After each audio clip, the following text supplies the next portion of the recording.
So Western people have once again gotten bored, and what do they do when they get bored? They complain about random shit, and this time it's Apple over a commercial of them destroying some instruments. Now we're going to talk about this whole topic, but I'm going to play some clips that kind of explain the whole situation and everyone's opinion on that specific ad. Yesterday during the new iPad Pro launch, Apple dropped probably the worst commercial of all time. It seems like they were trying to show that the iPad Pro is capable of gaming, artistic work, music production, etc. etc.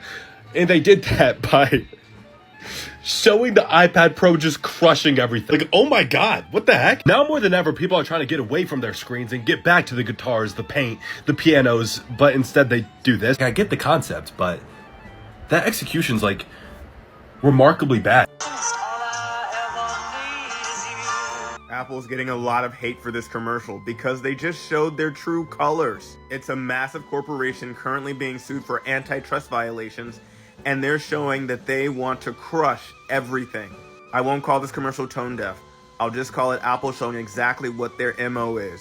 All I can say is don't be surprised if you see this ad as Exhibit A and the DOJ's antitrust lawsuit against Apple. So once again, to kind of recap here, basically Apple destroyed instruments in the ad. People are upset at Apple. Ironically, it's people that more than likely own iPhones, like they probably own MacBooks as well, because those are the only people in life that have enough time to care about this shit. Like Apple users, and I'm an Apple user, don't get me wrong, okay? I actually have a MacBook and I have an iPhone. I have the latest iPhone. And I have like what? The M2 MacBook Pro. I'm actually editing my video on Apple products. But the only difference with me is I have a life. But I used to work for Apple, so I know the type of clientele they usually attract. Those extreme liberals that want everything to be environmental friendly and shit. Those are Apple customers, okay? We have a horrible economy, but people are more concerned with instruments being destroyed. That shouldn't even be on anyone's radar. The fact that Apple destroyed a trumpet or a clarinet in a damn video, who cares? Like, nobody should care about this. Like, Apple's this evil corporation over an ad, man. And let me tell you the irony in this, okay? People still buy iPhones every year. No one's protesting the iPhone, when a lot of the materials that's used to make the battery in the phone itself is created by child labor, okay? Like, a lot of the products we use today in America or the United States, nobody's protesting those mineral mines. But this is what we're gonna complain about in the West. We're gonna complain about instruments being destroyed, but not the children that are mining the resources so we can have iPhone batteries and MacBook batteries. Fucking idiots. Like, people are such morons. Economy's going to hell. We might go to World War III. Child labor is a thing, but yet we're complaining about instruments in the West. How privileged are we? Fucking moron. People are like, I'm telling you, bro, this is why I get embarrassed when I pull out a MacBook at times, because people might think I'm just these assholes here. And once again, I used to work for Apple, so I know the type of clientele they attract, the entitled rich kids. It took me years to even afford this MacBook I'm editing on. I'm gonna keep this for at least 5 to 10 years. These kids, bro, like they have all of the resources in the world. What happens is, like, rich kids, they get on the internet, they forget that they also are for capitalist greed. And, you know, without capitalist greed, they wouldn't be in the position they're in. So they decide to kind of redeem themselves by joining these socialist activist groups and, hey, I'm gonna protest this today, but I'm gonna get on my yacht tomorrow. And hey, maybe I'm gonna fly a jet, but also complain about the environment. So yeah, that basically sums up Western society. It sums up how stupid people are. And I think that we have way bigger things to worry about. This shouldn't even be on anyone's radar. If you care about this, get a fucking life, you loser. Hope you guys enjoyed the video. Subscribe if you're new and rewatch this video to help push out an algorithm. Peace.